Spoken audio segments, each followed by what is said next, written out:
Today we are testing out a moneymaker in Thriftiness, and this one does have some mid to high requirements. In fact, Thriftiness itself requires the completion of the Song of the Elves, which has a lot of requirements itself. However, if you can get the stats, it is well worth it. Not only is this a great moneymaker, I will also have some other amazing videos in this area in the next few weeks. So every time I came here, I would constantly see crystal implings, but Hunter is one of my least favourite skills in the whole wide world, so I never had the levels to catch them, which is 80 or 77 with a Hunter potion.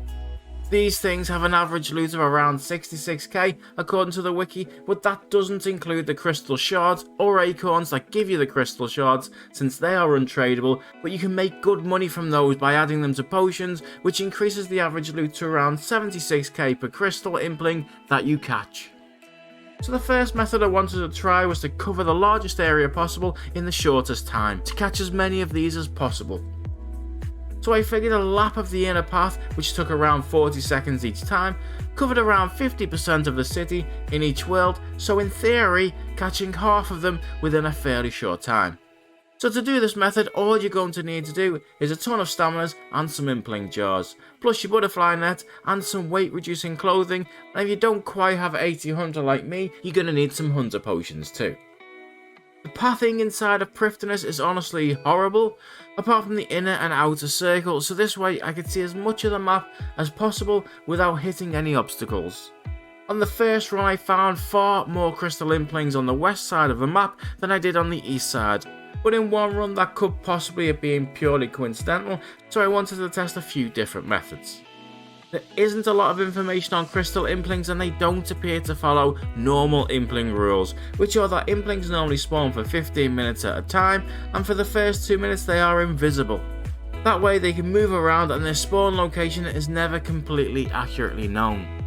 Some people believe that they spawn in a sector or area and can't move from that area, others that there can only ever be one imp per world, that their spawn timer could be every 30 minutes, or that the best way to catch them is to pass through all of the shops and the buildings, while some believe you should just hot worlds in the one spot.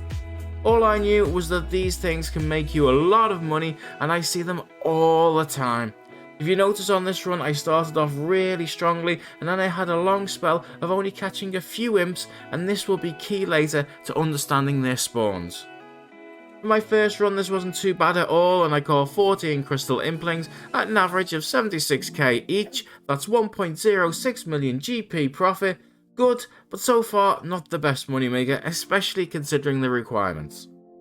So I decided to try hopping worlds in just the one place, and having done a ton of dragon impling guides, I knew the best place to hot worlds was a bottleneck. Somewhere where the imps could go to easily, but then would get stuck and would struggle to get back out of. This acts almost like a fishing net, and you just hot worlds to find the ones with things caught in them. Having seen most imps from the first run on the west side, this is the area I decided to go for. It has a semicircle path with a number of dead ends. The edges are also uneven because of the trees creating small sticking points, and there are plenty of obstacles and shops to get caught behind, meaning anything travelling this way takes a while to get back out. As you can see, a lot of these get stuck in the same places, and in 1 hour I did a bit better on this method, getting 18 in total and making 1.36 million. If you noticed, I also had exactly the same experience of having a very good patch as well as a very dry patch where it took a long time between implings, and I was already questioning the spawns at this point because it was very odd.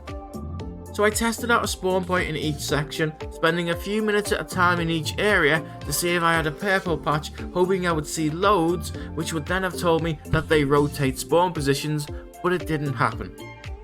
In fact, the northeast corner didn't have a single impling, the southeast only had 2, the northwest had 5, and the southwest had 12 in 1 hour of moving positions every 2 minutes. So naturally, I tested hopping worlds in the southwest corner and used the spot Fremmy recommended in his guide. Now this doesn't have any decent bottlenecks, so in theory shouldn't be very good at all. Not only was it good, but this happened. Almost every world I hopped to over a 5-minute period had a crystal impling nearby. Clearly, there had just been a global spawn in this very area. Having tested that this purple patch doesn't happen in every area, it is clear that this is where they spawn and that it happens at a similar time on every single world. Unlike other spawns that respawn 15 minutes after spawning, or after they are caught throwing the timing all out of sync, it appears that these are all linked with a global timer. Of course, they still have a few minutes of invisibility, meaning they can travel to other areas, but it is far more likely you will end up with most of them in the area they started just after the global respawn, and that appears to be what is happening here. I stopped after 30 minutes because with so many imps, I wanted to see if it was true that there was only one imp per world at a time, and this was the perfect opportunity to check. Sure enough, I never found more than one imp per world. At the current rate of 15 imps every 30 minutes, that would have meant an average of 30 in 1 hour, and a profit of 2.28 million GP. But I had just had the purple patch, so it would have more likely ended up being around 25 imps for the hour, and a 1.9 million GP profit. The reason I put so much effort into working on these imps was just so I could figure out the best place to hunt them for the best money. But I would love confirmation from Jagex. But it seems they spawn around here, have a global reset about every 50 to 70 minutes, although you do find a few outside of that because either they simply move around or possibly when caught also respawn again a few minutes later, and that the spot by Fremmy is the best place to hunt them. This is a good money maker and also opens up a ton of new methods I want to share with you, and one of those will be out next week.